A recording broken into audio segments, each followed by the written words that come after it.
हकीकत ये है कि जब आरएसएस का फाउंडेशन हो रहा था तो हेडगेवार साहब से पूछा गया था कि देश में अंग्रेजों के खिलाफ लड़ाई चल रही है, तो आपका भी मोर्चा अंग्रेजों के खिलाफ है? क्योंकि उसी टाइम में कम्युनिस्ट पार्टी भी बन रही थी, तो कम्युनिस्टों से पूछा गया तो उन्होंने कहा हम अंग्रेजों के खिलाफ लड़ेंगे और आजाद हिंदुस्तान में समाजवादी समाज बनाने की लड़ाई को आगे बढ़ाएंगे। उसी टाइम में इनका मोर्चा बन रहा था, तो इनसे भी पूछा गया कि आप अंग्रेजों के खिलाफ लड़ोगे? उन्होंने कहा हम नहीं लड़ेंगे।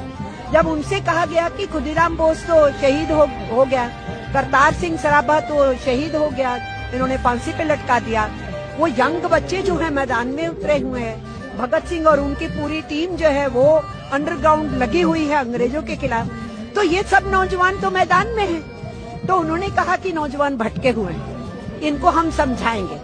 फिर उनसे पूछा गया कि आपके प्रेरणा स्रोत क्या है, तो उन्होंने कहा हिटलर और मुसोलिनी।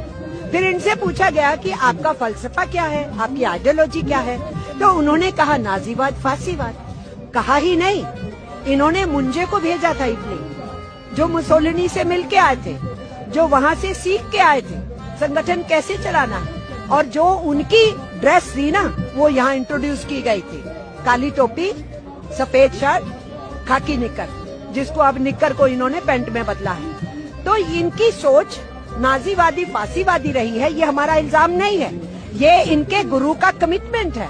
उन्होंने कहा ये हमारी सोच है, हमारा इल्जाम नहीं है कि तुम हिटलर के चेले हो, मुसोलिनी के चेले हो। उनके गुरु ने कहा कि उनकी इंस्पिरेशन वही थे।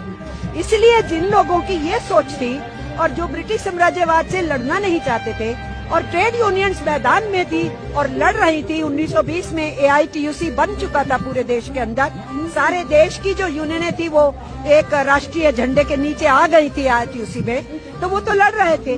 तो अंग्रेजों से लड़के इस देश के मजदूरों ने ट्रेड यूनियन एक्ट लिया 1926 का। 1922 में हमने हासिल किया अपने खदानों में काम करने वाले, खनिजों में काम करने वाले माइंड एक्ट उनके लिए हासिल किया। हमने 1923 में कानून अंग्रेजों से छीना, compensation act, compensation and maintenance. हमने 1935 में पेमेंट ऑफ वेजेस एक्ट हासिल किया और उसको लेकर के हम आगे बढ़े और काम के घंटे सुनिश्चित हो, सामाजिक सुरक्षा दी जाए, भविष्य की पेंशन दी जाए, ये सब चीजों के ऊपर लड़ाई चल रही थी।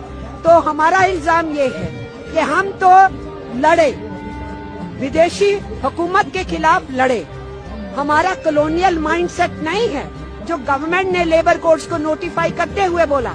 कॉलोनियल माइंडसेट इस गवर्नमेंट का है जो हमें ब्रिटिश राज के उस दौर में, भयानक दौर में फेंक रहे हैं जहां 16 घंटे मजदूर काम करता था।